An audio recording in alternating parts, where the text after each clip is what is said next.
Good morning everyone Sudipa's kitchen and ब्लगे तुम्हारे सकलके वेलकाम। आज के सकालटा तो शुरू होयेछे आमार এই দেখো তাড়াতাড়ি স্নান পুজো করে নিয়েছি আর পুজো মোটামুটি আমার দেওয়া হয়ে গেছে। আর তারপরে সকালে যেহেতু স্নান করার আগে আমি টিফিন করেছি, সকালে ঘরের যে সমস্ত কাজ থাকে ঘর ঝাড় দেওয়া থেকে শুরু করে ওগুলো সব কমপ্লিট করে আমি স্নান পুজোটা করে নিয়েছি। আর তার আগে আমার টিফিন করা হয়ে গিয়েছিল, কারণ ও তো অফিসে যাবে, তো টিফিন তো নিয়েই যাবে। তবে হ্যাঁ, আজকে টিফিনটা করতে গিয়ে হঠাৎ করে গ্যাসটা শেষ হয়ে গিয়েছিল, তো সেই জন্য সকালেরটা তো হয়ে গিয়েছিল কিন্তু দুপুরেরটা তো আর করা হয়নি। তাই ইন্ডাকশানে এবারে পুজো দেওয়ার পরে এই বসালাম একটু চা, একটু লিকার চা খাবো, তো সেই জন্য চা বসিয়ে দিয়েছি। দেখো ইন্ডাকশানে তো সব রান্না করা যায় না, আর সব ইউটেন্সিলসগুলোও কিন্তু এতে কিন্তু হয় না, তো সেই জন্য শুধু চাটাই করলাম। আর সকালে কি খাবো এই ভেবে তো ভাবলাম কি আজকে চিড়ে খাই, কারণ সকালে তো আমি ভাত করেছিলাম আরও তরি তরকারি করেছিলাম, কিন্তু সকালে ভাত খেতে আমার একদমই ভালো লাগে না, তো সেই জন্য একটু চিড়ে ভিজিয়ে ধুয়ে নিয়েছিলাম। চিড়েটা একটু নরম হয়ে গেলে ওর মধ্যে কিছুটা চিনি আর বেশ কিছুটা আমুল গুঁড়ো দুধ এটা দেওয়ার পরে সামান্য একটু জল আর সামান্য একটুখানি নুন দিয়ে ভালো করে মিশিয়ে এটা খেতে কিন্তু খুবই ভালো লাগে। তোমরা একবার খেয়ে দেখো, আর পেটটাও ঠান্ডা করে। তো দেখো তারপরে আমার তো যেহেতু আর রান্না করার নেই, শ্বশুরবাড়ি থেকেই খাবার পাঠাবে আজকে, তো ভাবলাম আজকে ঘরের সমস্ত যে সমস্ত কাজগুলো বাকি থেকে গেছে সেগুলো একটু কমপ্লিট করি। তো বিছানার চাদরটা তো পাল্টে নিলাম, ওই যে তোমাদেরকে বলেছিলাম না খাটের উপর কাবাব নেওয়াতে বলেছিলাম যে বিছানা চাদরটা চেঞ্জ করব, তো সেই জন্যই নতুন একটা চাদর পাতলাম। আর এদিকে দেখো ওয়ার্ড্রবের অবস্থা খুবই খারাপ আর কি, এই কদিন ধরে একদমই গোছানো হয়নি, পুরো অগোছালো হয়েছিল পুরো ঘরটা। তো এই ওয়ার্ড্রবের এই সমস্ত শাড়ি জামা কাপড়গুলো গোছাতে শুরু করেছি। আর এই শাড়িগুলো সেই আমি ভিডিও করেছিলাম একটা, তোমাদের যদিও পরে আসছে সেই ভিডিওটা, তো সেইগুলোও বার করা হয়নি, একদম প্যাকেটেই রয়ে গিয়েছে, তো সেগুলোকেও একসঙ্গে গোছাবো। তো এই দেখে তো আমার পুরো মাথায় হাত হয়ে গেছে, কখন কি করব, অনেকটা সময় চলে গিয়েছিল। তো মোটামুটি সবই ঠিকঠাকভাবে গোছানো হয়ে গেছে, একটু দেরি যদিও হয়েছিল। আর ঘর পরিষ্কার না থাকলে না দেখতেও যেন মনটা যেন ভালো লাগে না, একটু পরিষ্কার পরিচ্ছন্ন গোছানো থাকলে বেশ ভালো লাগে।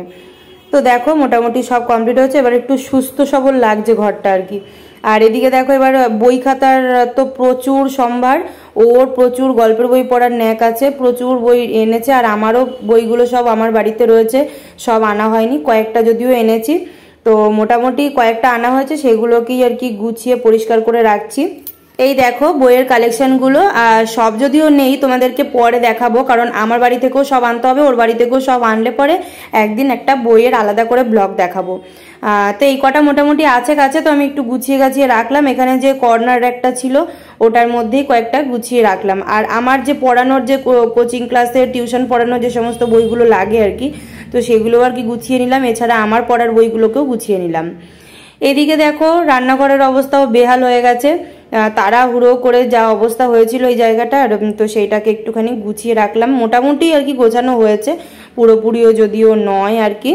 তো রান্না বান্না নেই বলে এই জন্য এগুলো একটু করতে সময় পেলাম, না হলে তো একদমই সময় হয় না, কারণ বিকেলবেলা আবার পড়ানো থাকে, দুপুরবেলা এই রান্নাবান্না করে সময়ই থাকে না, ধরতে গেলে একটু শোয়া হয় না, যদিও দুপুরবেলা আমি ঘুমাই না।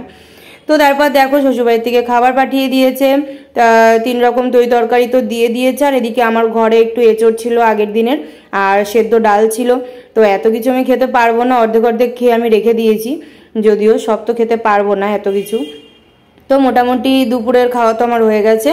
আর তারপরে আর রেস্ট নিতে পারিনি, কারণ আবার তাড়াতাড়ি করে রেডি হয়ে গিয়েছিলাম, কারণ বিকেলবেলাতে স্টুডেন্টরা আসবে, ওদের রিহার্সেল চলবে। আমি তো বলেছিলাম তোমাদেরকে রবীন্দ্র জয়ন্তী উৎসব আছে আগামী মাসে, তো সেইটারই রিহার্সাল চলছে। তো আমি উপরে একটু জামা কাপড়গুলো তুলতে এলাম, আর ওদের দেখো আসার সময় হয়ে গেছে, প্রায় 5টায় আসার কথা ছিল। আর ছাদে এলে না নিচে একদম যেতে ইচ্ছা করে না, দেখো এত সুন্দর চারিদিকটা ফাঁকা পরিবেশ, যেন বসে থাকি ইচ্ছা করে না, কিন্তু মশার জ্বালা একটু যদিও বেহাল হয়ে যায়। তো আবার দেখো বারান্দায় বসলেও যেন উঠতে ইচ্ছা করে না, এই রাস্তার লোকজন দেখতেই যেন সময় কেটে যাচ্ছে। তো এই জন্য বারান্দায় একটুখানি কিছুক্ষণ বসেছিলাম, ওরা এখনো যদি এসে পৌঁছায়নি, তো তারপর 5:30 নাগাদ ওরা সবাই চলে এসেছে।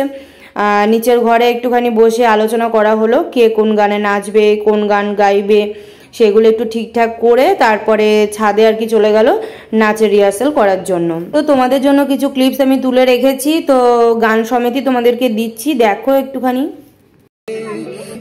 পাগল হয়ে যে মানুষ চেয়েছে, ফিরিতেছি পাগল হয়ে,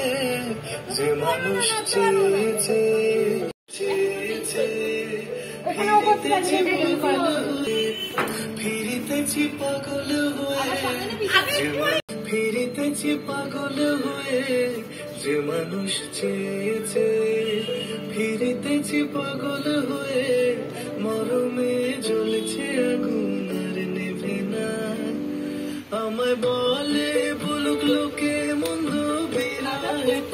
তো তোমরা তো দেখে নিলে, এখনো আরও যদিও চলছে, প্রায় 7:30 নাগাদ অবধি এই রিহার্সালটা চলেছিল। আর ছাদে অন্ধকার, লাইট যদিও ছিল তাও পুরোপুরি আর কি করলাম না, 7:30টার মধ্যে ছেড়ে দিলাম।